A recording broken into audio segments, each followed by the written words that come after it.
할렐루야. 주님의 이름으로 여러분 모두를 축복합니다. 이 교회의 부목사님 계시는 김동현 목사님께서 저희 교회 출신입니다. 저희에서 안수받고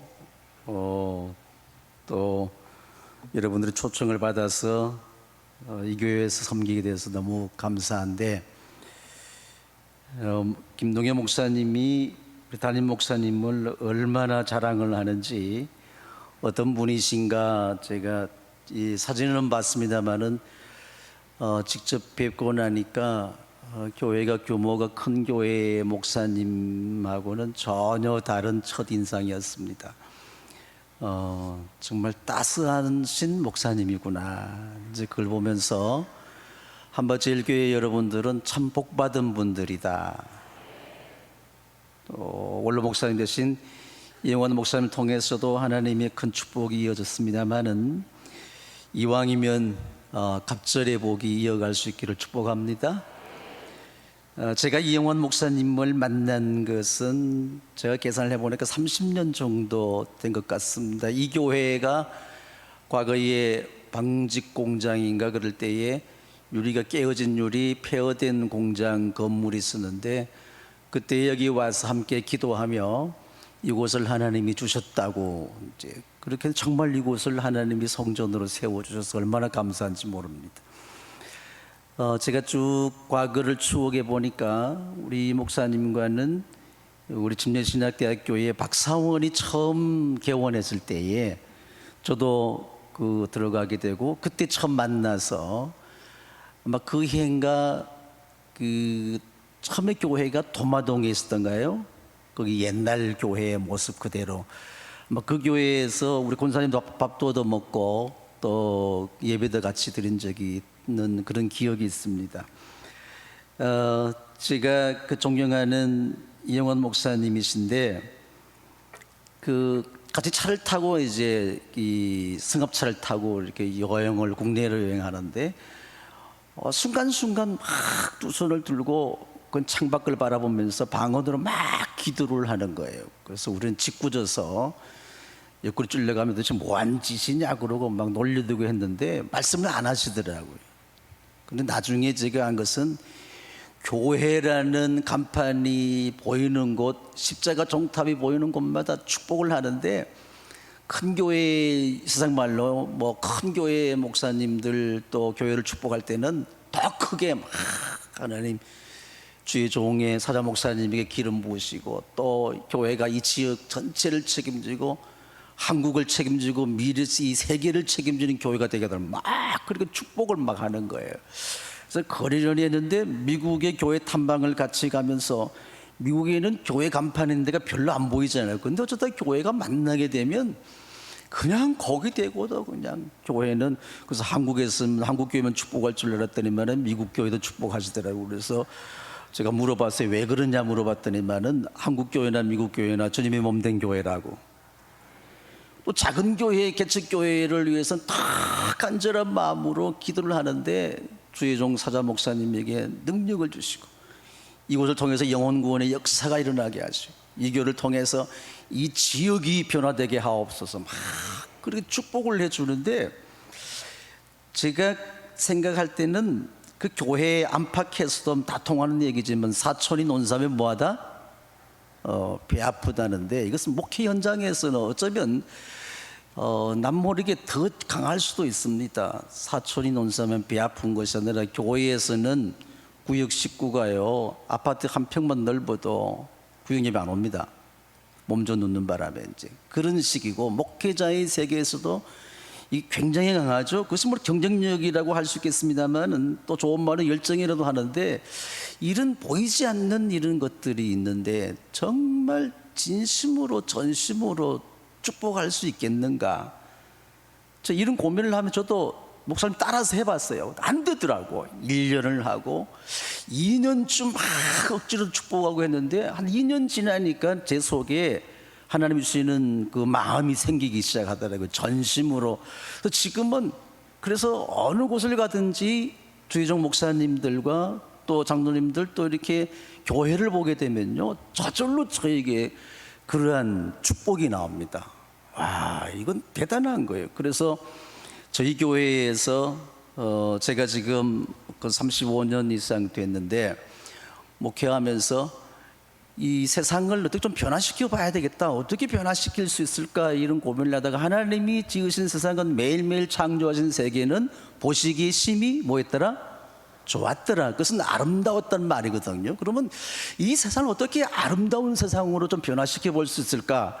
그래서 아름다운 세상 열어가기 위해서 세 가지를 가지고 예배 때마다 가정에서나 또 구역 목장에서나 그룹 모임에서 할 때마다 이것을 예배 전에 선포하게 합니다.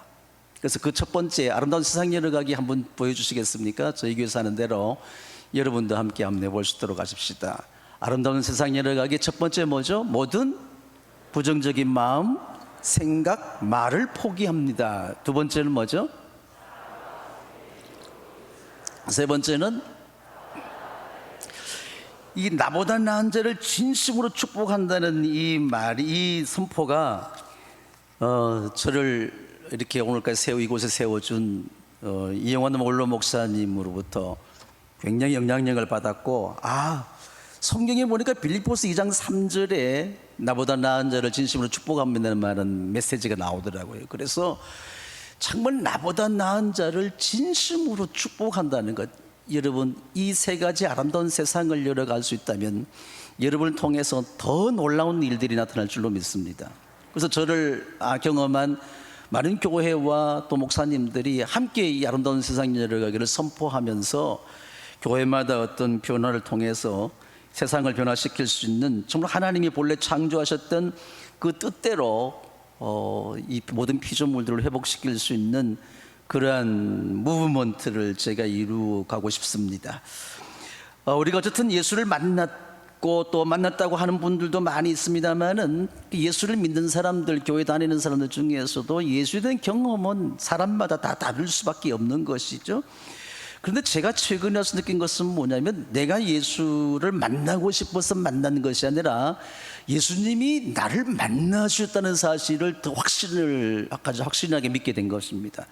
내가 예수님 찾고 하나님을 찾으려고 애쓰고 몸부림치는 것보다도 하나님이, 예수님이 나를 이 생존 세계 75억 인구로 가는데 75억 중에 나를 찾아주셨다는 사실, 이것이 얼마나 놀라운 축복인지 모릅니다. 여러분 지금 현재의 문재인 대통령을 좋아하든지 안 좋아하든지 간에, 저도 그분이 만일에 대통령께서 전화 오셔가지고 진 목사님 내일 점심 함께 합시다, 아니면 우리 집에 오겠다고, 저희 집에 울산으로 내려오겠다고 그래서 늘 좀 기다려주세요, 이렇게 말하게 되면 아마 모르긴 해도 가문의 영광 정도는 되지 않았겠느냐. 왜냐하면 국가의 최고 통치권자가 전혀 낯선 이 시골에 있는 진 목사를 만나라고 찾으러 오겠다고 하면 가문의 영광 정도 안 되겠어요? 그런데 하물며 만왕의 왕이요 만주의 주가 되신 전능하신 하나님 아버지께서, 또 그분의 외아들 독생하신 예수님께서 나를 찾아주시고 나를 만나주신다는 이 사건을 생각하게 되면 그냥 가만히 이 자리에 앉아 있을 수 있나요? 아마도 이 사실이 진심으로 믿어지게 되면 놀라가지고 뒤로 자빠져야 되지 않겠느냐는 거죠. 근데 오늘도 역시나 대전 한밭 열기를 기대하고 왔는데 아무도 뒤로 자빠지는 분이 한 분도 안 계시네요. 요즘 정부에서 주는 코로나 재난지원금 그래가지고 10만 원, 20만 원, 몇만 원, 30만 원 얼마나 줄지 모르지만은 그것 저도 한번 받아봤는데 괜찮더라고. 소고기 사 먹자, 괜찮잖아요. 그런데 그 하나님은 우리에게 재난지원금 몇십만 원, 몇만 원 쿠폰 주고 주는 카드를 주는 것이 아니라 온 우주 만물을 우리에게 맡기셨고, 또 내게 크든지 작든지 간에 내가 지금 살아가는 삶의 모든 영역에서 먹고 입고 마시고 살아가는 환경, 이 모든 것을 다 전능하신 하나님이 책임져 주셨습니다. 그것뿐만 아니라 천국 영생까지 이끌어 주셨으니까 이 복음을, 이 말씀을 복음으로 받을 때에 우리가 어떻게 전능하신 하나님이 지금 이 시간에 우리를 찾아주실 뿐만 아니라 재난지원금 몇 푼 준 것이 아니라 내 생애 전체를 책임져 주시고 영원한 천국의 보좌 앞에 이끌어 가신, 그리고 하나님의 자녀가 되게 하시고 예수와 더불어 만왕의 왕이 되게 하신다는 이 사실 앞에 어떻게 우리 가만히 있을 수 있겠어요?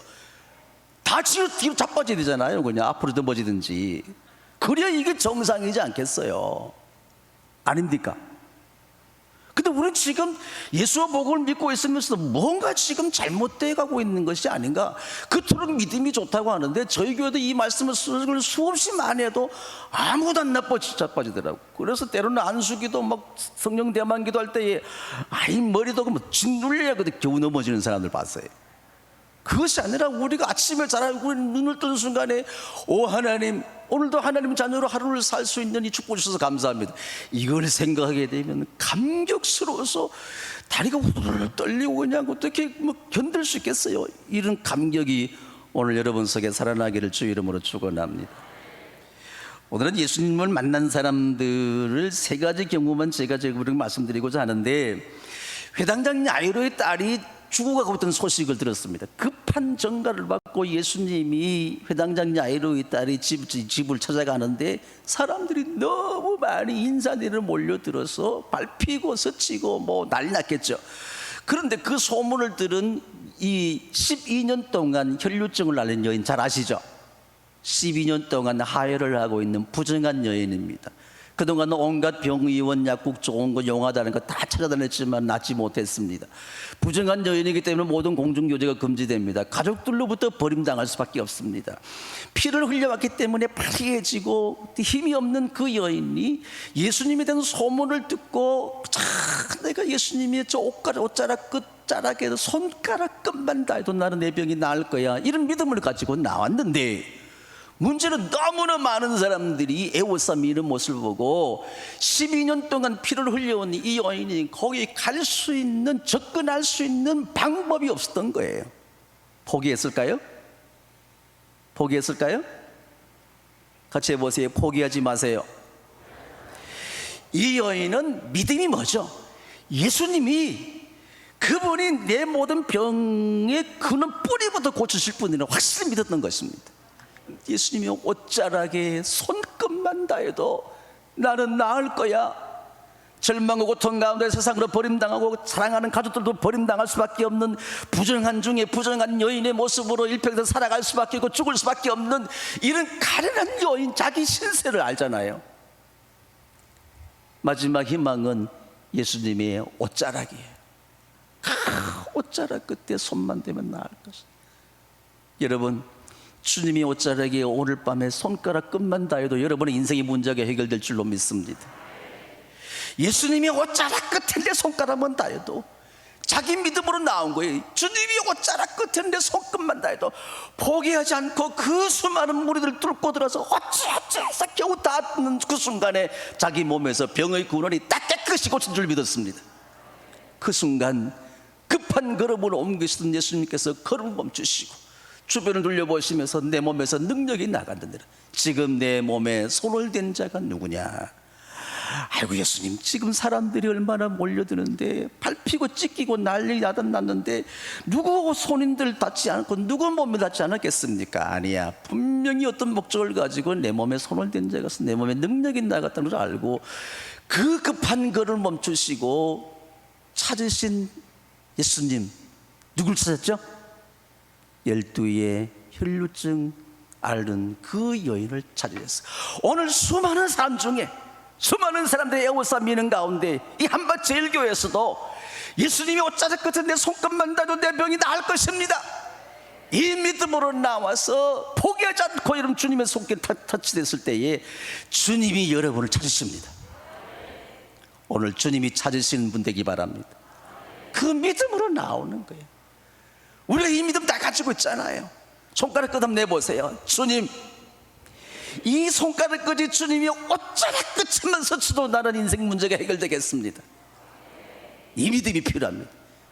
오늘도 이 믿음이면 주님이 찾으세요. 여러분의 삶의 모든 현장 속에 육신의 질병이든지 어떤 상한 감정, 마음이든지 어떤 상황이든지, 그것이 가정의 문제든지 직장의 문제든지 일터와 사업의 문제든지 경제적인 문제든지, 오늘 주님께 찾으신 여러분, 주님을 그렇게 간절히 기대하면 여러분의 믿음이 응답될 줄로 믿습니다. 이것이 기적이 나타나잖아요. 네. 두 번째, 어떤 사람이 어떤 믿음을 가지고 있느냐, 친구들의 믿음으로 따라 나온 사람이 있습니다. 예수님께서 어느 집에 들어갔는데 너무나 많은 사람들이 몰려들어서 용신할 틈이 없었어. 이 친구들이 중풍병 걸린 친구가 있어서 이 친구를 침상째로 메고 왔는데 예수님 앞에까지 갈 수 있는 길이 없는 거예요. 그때에 이 친구들이 한숨만 쉬고 탄식하면서 돌아갔을까요? 여기도 뭐죠? 포기하지 않았습니다. 그리고 가옥구조가 지금 우리나라 가옥구조는 다릅니다만은 지붕을 뜯었어. 그 지붕을 뜯어서 예수님이 계신 방 안으로 침상째로 달아 내렸습니다. 그때 예수님은 이 친구들의 믿음을 보시고 뭐라고 그랬죠? 그들이 이 사람아 내 죄가 용서받았다고 그랬어. 이 사람은 내가 너에게 말한다, 일어나서 내 침상을 들고 내 집으로 가거라 그랬습니다. 이 중풍병자가 믿음이 있었는지 없었는지, 부탁을 했는지는 확실하게 성경에 나타나지 않습니다. 확인되지 않는 거죠. 중요한 것은 이 친구들, 중풍병을 걸린 친구들은 분명한 믿음을 가지고 있었습니다. 중풍병으로 쓰러져 놓는 친구를 안타깝게 여기면서, 야, 너 예수님 만나면, 예수님 말씀 한마디면 너 일어날 수 있어, 가자. 그래서 내 친구가 침상 한 끝을 붙잡고 왔는데 접근할 수가 없는 거예요. 포기하지 마세요. 내가 주님을 만나는 것, 주님께서 나를 만나 주십니다. 그때에 창조적인 믿음의 아이디어가 필요한 거예요. 남들이 할 수 없는 이 믿음의 아이디어가 창조적인 아이디어예요. 지붕이라도 뜯자는 거잖아요. 여기 지붕이라도 뜯어내리시기 바랍니다. 그 친구들의 믿음을 보시고 이 중풍병자를 고쳐주시게 된 겁니다. 여러분의 믿음에 상관없어. 오늘 우리가 전도가 필요한 것은 뭐예요? 그렇게 세상 가운데서 힘겹게 살아가는, 절망과 좌절 속에 살아가고 있는 불쌍한 내 친구들을 억지로 끌고 떼매고 침상 들고 와서, 그리고 주님 앞에 나올 때에 우리 주님은 그 친구들의 믿음을 보시고 내 죄가 사했다는 거죠. 여러분, 누군가의 친구가 되어주시기 바랍니다. 믿음 있는 친구가 이미 된 줄로 믿습니다. 그럼 그들을 주님 앞으로 데리고 나와야 돼요. 물론 한밭제일교회는 어느 교회보다 복음 전도 열정이 뜨거운 줄 압니다만은 포기하지 마세요. 믿든지 안 믿든지 상관없어. 내 믿음이면 되는 거예요. 오늘 여러분 중에도 어쩌면 친구에 의해서 억지로 끌려올 수도 있을 거예요. 이 코로나 시대에 지금 뭔 짓이냐? 아니에요. 주님 앞에 억지로 떼매고 나오게 되면 그는 그 침상을 들고 성한 몸으로 걸어갈 줄로 믿습니다. 이런 놀라운 예수를 만나게 되면 인생 역전의 순간순간들이 수십 많이 일어나게 되는데, 이 성경에 기록된 사건들이 단순한 에피소드가 끝나는 것이 아니잖아요. 2000년 전에 기록된 말씀이 오늘 2000년 지난 오늘 우리에게도 그대로 이루어질 줄로 믿습니다. 이것을 믿는 것이 믿음이거든요. 그러면 오늘 내게는 왜 이런 역사가 나지 않을까? 주님의 응답이 올 수 있도록, 주님의 기적이 내 속에 나타날 수 있도록 창조적인 아이디어를 개발하는 겁니다. 남들이 상상할 수 없는 그 믿음의 아이디어, 우리 믿음의 선배들을 보게 되면 남들이 할 수 없는 그 일을 해낸 거예요. 그 결과로 하나님이 한국에 부어진 축복이 얼마나 크고 놀라운지 몰라. 다시 한번 재현합시다. 아멘. 오늘 밤에 그 역사가 일어나기를 주 이름으로 축복합니다. 세 번째, 주님이 찾으신 사람의 경우는 어떤 사람인가? 바로 오늘 이 본문의 주인공입니다. 몇 년 동안 중풍병으로 누워 있었죠? 38년 동안이나, 38년이면 한 사람의 일생입니다. 지금은 뭐 100세 시대를 바라보고 있다고 합니다만은 과거 예수님 당시에 제가 어릴 때만 해도 동네의 어른들 환갑잔치 거창하게 했습니다. 지금은 환갑잔치 하게 되면 욕먹어요. 그 말은 뭐냐면 제가 어릴 때까지만 해도 60을 넘기기가 쉽진 않았다는 겁니다. 예수님 당시에 60을 넘길 수 있는 사람들이 별로 흔하지 않았을 거예요. 그런데 38년 동안이나 중풍병으로 누워 있었다면 그의 일생 전 생애를 말하는 거예요. 언제부터 그가 병을 나는지 모르지만 전 생애를 그렇게 허비할 수밖에 없는 그 단순한 허비가 아니라 육신의 질병이라는 절망과 고통 가운데, 원망과 불평 가운데 그렇게 살아온 모든 삶, 아마 이 38년 된 중풍병자의 모습은 현대를 살아가고 있는 정말 여러분의 이 시대의 모든 사람의 상황과 같지 않겠는가 하는 거예요. 뭔가 자기는 살아있는 것 같지만은 죽음보다 더한 악한 현실 속에서 벗어날 수 있는 희망이 없어. 마침 베데스다라는 자비의 은혜의 샘이라는 연못이 있어. 그 못에 내려온 전설이 뭐냐면 가끔씩 천사가 내려와서 물을 부글부글 끓게 하는데, 그때에 어떤 병에 걸렸든지 간에 그 물이 동하는 그 순간에 가장 먼저 뛰어드는 사람은 무슨 병이든지 고침받을 수 있다는 전설을 안고 있습니다. 거기에 행각 5개가 놓여있는데 연못에 크게 어느 정도인지 구체로 알 수 없습니다만은 거기에 5만 가지 병든 사람, 오늘 여기도 말씀 보게 되면 그 병든 사람이 그냥 약한 자, 허약지질을 가진 사람, 중풍병자, 눈먼 자, 다리 저는 자, 온갖 병을 가지고 있는 이 사람들이 거기에 잔뜩 모여서 앉고 눕고 서서 어떻든 자기 정편에 따라서 그들의 관심은 뭐죠? 그들의 희망은 뭐죠? 그들이 자기 삶을 역전시킬 수 있는 길은 뭐죠? 저 연못의 물이 한번 흔들릴 때에, 휘젓고 놀 때에, 휘저어질 때에, 움직일 때, 그때 먼저 뛰어 들어가는 거예요. 자, 확률적으로 여러분 수학을 계산을 좋아하는데 확률적으로 몇 퍼센트일 것 같아요? 행각 5개 중에 거기에 한 곳에 있겠습니까? 수많은 병든 자들이 모였어요. 그 물이 한번 천사가 나와서 휘저어서 움직일 때에, 그때에 그것을 바라보면서 초긴장하고 있어요. 병 고치러 가가지고 멀뚱멀뚱 멍 때리고 있겠습니까? 딴 생각하고 있겠어요? 그럼 뭐 물이 움직이는 걸 볼 수가 없잖아. 그러면 자기 인생이 헛될 수밖에 없잖아요. 오늘 이 세대를 살아간 사람들이 그렇게 초긴장하며 뭔가 성공을 위해서, 자기 인생의 목적을 위해서 한순간도 쉬지 못하고 밤중일지 낮일지 그 기회가 언제일지 아는 사람은 아무도 없어. 그 기회를 붙잡기 위해서 얼마나 긴장하고, 긴장하니까 병이 더 생기는 거지. 그런데 어쩌다가 물이 한번 움직일 때마다 연못가에 보게 되면요, 돌멩이 던지면 여기저기 개구리 뛰는 소리가 퐁당퐁당 퐁당퐁당 다 납니다. 이놈 저놈 서가놈 다 뛰어들고 38년 동안 침상에 들어누워 있어서 뻔히 물이 움직이는 걸 보면서도 들어갈 수 있어요, 없어요? 없는 이 불쌍하고 가련한 인간의 모습이 누구의 모습이겠느냐는 거지. 이 사람은 예수가 누군지 전혀 몰랐습니다. 예수에 대한 소문도 못 들은 사람입니다. 일평생 하루 종일 24시간 누워있는 사람이 뭘 들 수 있겠습니까? 예수님이 베데스다 연못가를 찾아가셨습니다. 예수님이 베데스다 연못가를 산책하기 위해서 가셨을까요? 제자들과 함께, 야, 오늘 너무 피곤해, 우리 저 연못가에 가서 좀 이렇게 쉬었다 가자. 그렇게 해서 제자들을 데리고 연못가를 쭉 한 바퀴 돌기 위해서 그렇게 예수님이 그 베데스다 연못가를 찾았을까요? 아니죠. 거기 누가 있었죠? 38년 된 중풍병을 앓고 있는 불쌍한 사람, 희망 없는, 절망과 원망밖에 없는 이 사람을 찾아가신 겁니다. 믿습니까? 오늘 수많은 사람 중에 주님은 누구를 찾아오셨죠? 누구를 찾아오셨나요? 오늘 이 교회 속에서 수많은 사람이 있으면 누구를 찾아오셨을까요? 가슴에 손을 모으세요. 주님은 저를 찾아주셨습니다. 이게 믿음입니다. 주님께서 그 38년 된 병자를 보시고 네가 낫고자 하느냐? 아마 그냥 말씀하신 것이 아니라 손짓하실 거예요. 네가 낫고자 하느냐?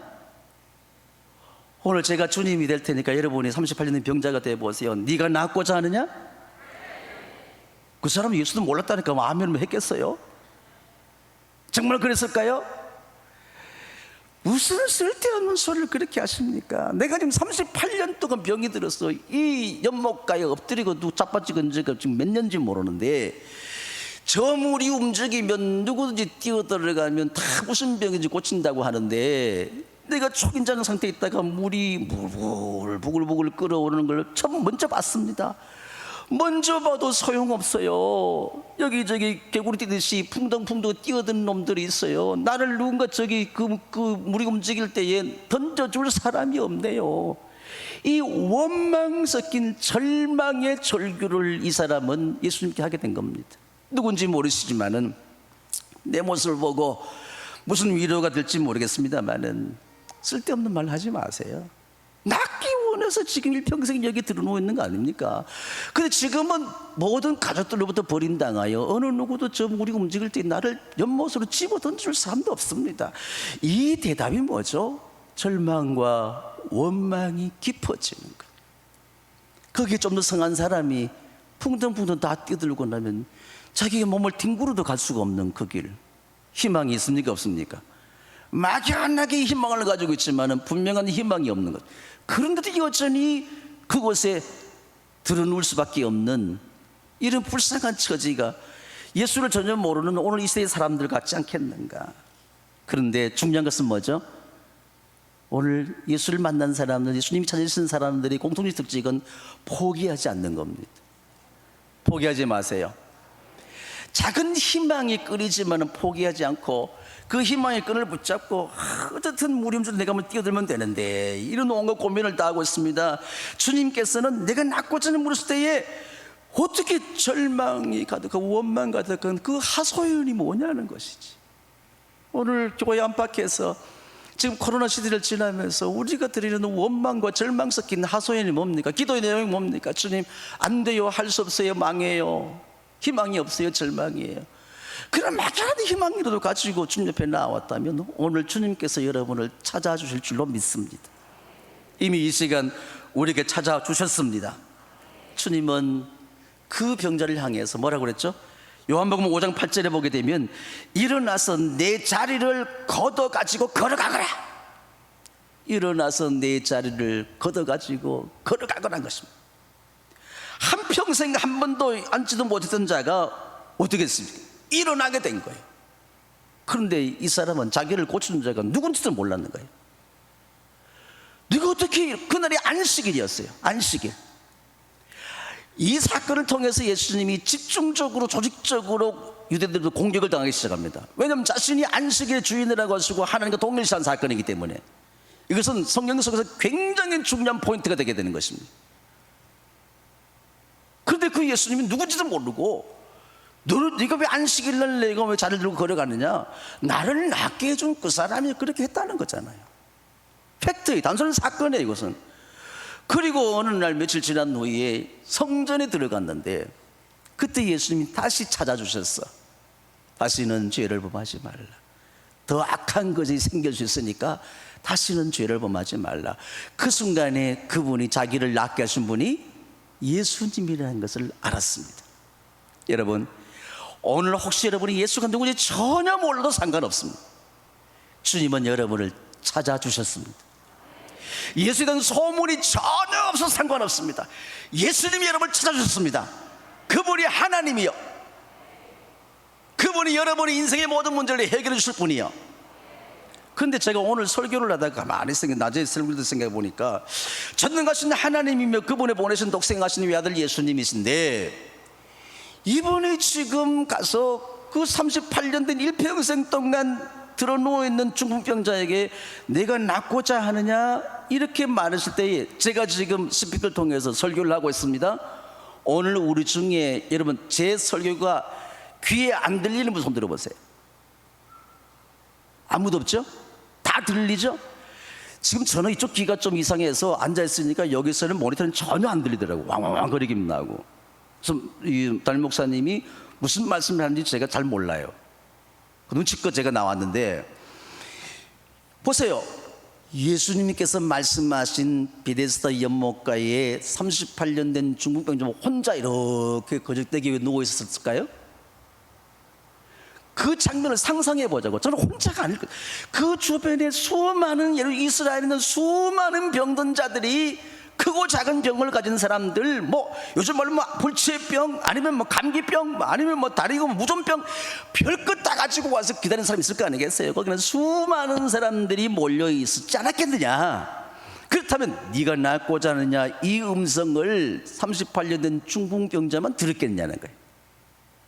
지금 저 스피커 소리 안 들리는 분 손 들어보세요. 아무도 없잖아요. 다 들리세요? 다 듣고 있잖아. 다 듣고 있지만 주인공은 한 사람일 수 있는 것입니다. 여러분이 그 주인공 되시기 바랍니다. 38년 된 병자에게 물론 그를 찾아가서 말씀하셨지만은 그 말을 듣고 있던 옆에 있는 사람이 있을 거 아니야. 그때에 예수님, 저도 낫기를 원해요. 저도 낫기를 원해요. 우리 몸에 병이 들어보세요. 어디 좀 용하다, 잘한다, 뭐 고친다 그러면요 전국 팔도를 찾아다닙니다. 일본, 중국 가고 미국 다 갑니다. 고쳐보려고. 소문 듣고 다 가잖아요. 그러면 어디 병원에 가서 입원을 시켜서 기다리고 뭐 진료를 기다리고 있는데 옆에서 누가 뭐 말을 하는데, 야 어디가 내가 그 병은 뭐 완전히 뭐 한 번 갔는데 다 낫대. 그러면 그걸 어딘지 하고 가서 찾아가서 수첩 메모하고 핸드폰 메모하고 전화번호 따고 그래가지고 또 하잖아요. 저도 그래 봤고. 여러분 안 합니까? 믿음이 좋아가지고 믿음으로 기도하면 다 나아요. 제가 생각할 때는 아마도 예수님께서 말씀하시는 베데스다 연못가의 그 현장에는 38년 된 중풍자 한 사람이 있는 것이 아니라 많은 사람들이 인사님이 없이 있었을 것이다. 내가 낫고자 할 때에 마음의 소원을 가지고 내가 낫기를 원합니다. 국민학교, 초등학교 아이들이나 유치원에만 가도요 선생님이 질문을 하게 되면 아이들이 뭐라 그러죠? 아는 사람 물어보게 되면 어떻게 해요? 네? 제가 한번 질문해 보겠습니다. 예수님이 누군지 아는 사람? 여러분, 이게 신사적으로 하지 말고 유치원생이 돼가지고 하나님이 당신을 사랑하세요 하시는 분 아멘 할 거 아니겠어요? 그 초등학교 때 무슨 문제를 내겠어요? 1 더하기 1은 얼마? 그럼 1 더하기 1은 얼마에? 2. 아는 친구들 어떻게 해요? 그냥 선생님을 잘 보이려고 선생님이 말씀하는데 1 더하기 1은 2예요 이 말을 해야 하네요. 선생님이 손든 사람 먼저 준 사람 시키니까 그때 어떻게 하죠? 저요 해야 하네요. 저요 해야 하네요. 그리고 제가 가만히 이 장면을 생각하니까 38년 된 병자뿐만 아니라 수많은 사람들이 예수님 말씀을 듣고 있을 때 네가 낫고자 하느냐, 아이고 그거 자빠져서 왜 그래 하지 말고 그때에 저도 낫기를 원하고 저도 암병 낫기를 원합니다. 저는 문제가 해결되기를 원합니다. 저는 그냥 여러 가지 다리 저는 폐병 낫기를 원합니다. 저는 뭐 신경통 낫기를 원합니다. 저는 그냥 정신병 낫기를 원합니다. 저는 스트레스 낫기를 원합니다. 뭐 모든 질병에 대해서 자기가 앓고 있는 크고 작은 병들 다 낫기를 원합니다. 소원을 가지고 있었지 않겠습니까? 오늘 제가 여러분에게 제안하고 싶은 것은 뭐냐면 주님이 말씀하시고 주님 말씀이 선포되는 곳에 최소한 우리가 어린 나이와 같은 심정이 되어서 제가 물어보겠습니다. 네가 낫고자 하느냐? 아멘 하지 말고 손 들고 저요 해보세요. 네가 낫고자 하느냐? 그렇게 해서 낫겠어요. 그런데 아이들 4번 마이크 좀 펴주실래요?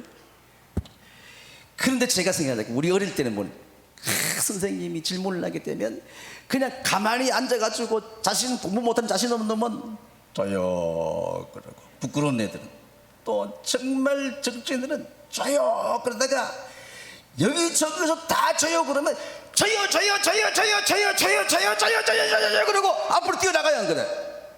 선생님 앞으로 뛰어나가서 저요 하게 되면 1 더하기 1은 뭐야? 2 그러면 공치장 끌고 돈다니까. 우리 예수님이 베데스다 연못가에서 그렇게 네가 낫고자 할 때에 나는 좀 옆에 사람들이 동일하게 똑같은 음성을 들었다면 저요 할 수 있어야지 않겠냐는 거죠. 그러면 내 침상을 들고 일어나 걸어가라. 일어났으면 인생이 역전됐을 거 아니겠어요? 그의 모든 인생이 문제가 해결되지 않았겠습니까? 저는 이런 좀 상상력이 여러분도 뛰어나서인지 모르지만 이런 그림을 그려보는, 이런 상상력을 동원해보는 거예요.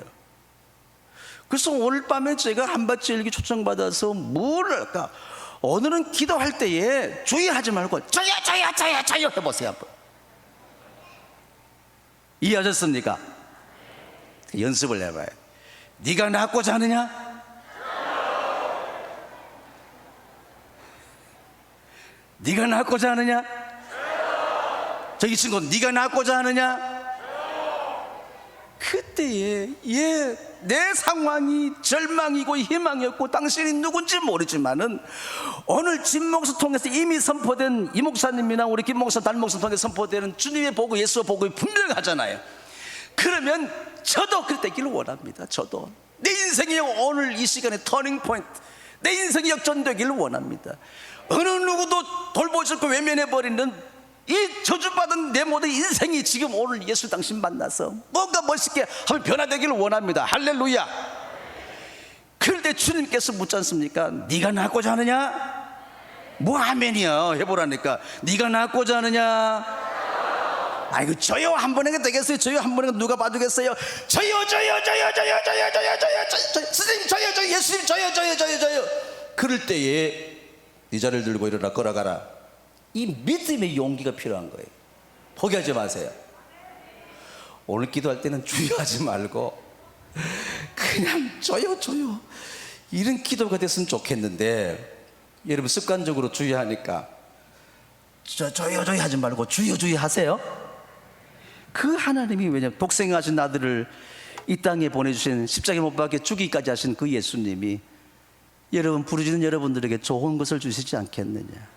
이 거룩한 주일 안식일에 우리 주님이 하시는 일 한 가지, 사랑하는 겁니다. 여러분을 사랑하는 거예요.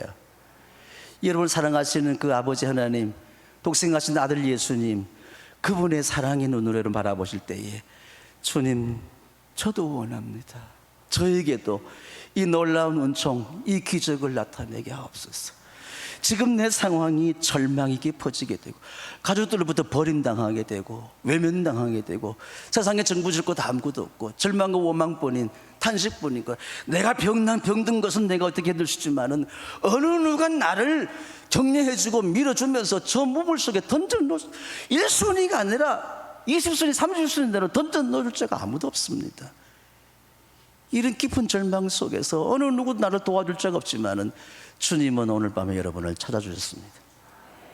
12 혈중 앓는 여인처럼 주님이 옷가에 옷자락에 손만 대도 낫겠습니다.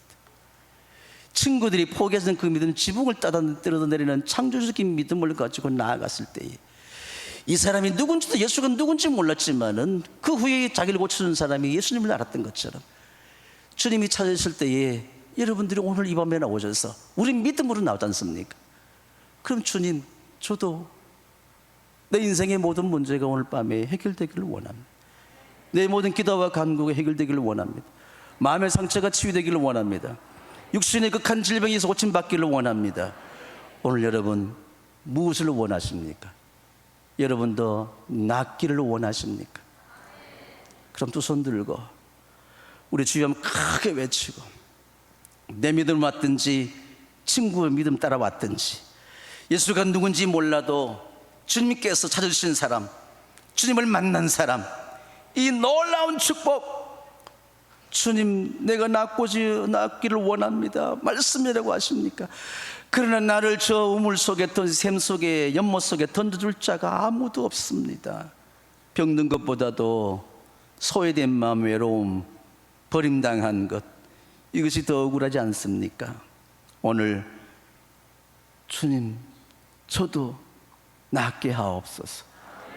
저도 고쳐주옵소서. 저에게도 은혜를 베풀어 주옵소서. 우리 두 손 높이 들고 찬양단 우리 올릴 때까지 다시 한번 으로 크게 한번 주여 세 번 삼창하고 통성으로 기도하도록 하겠습니다. 주여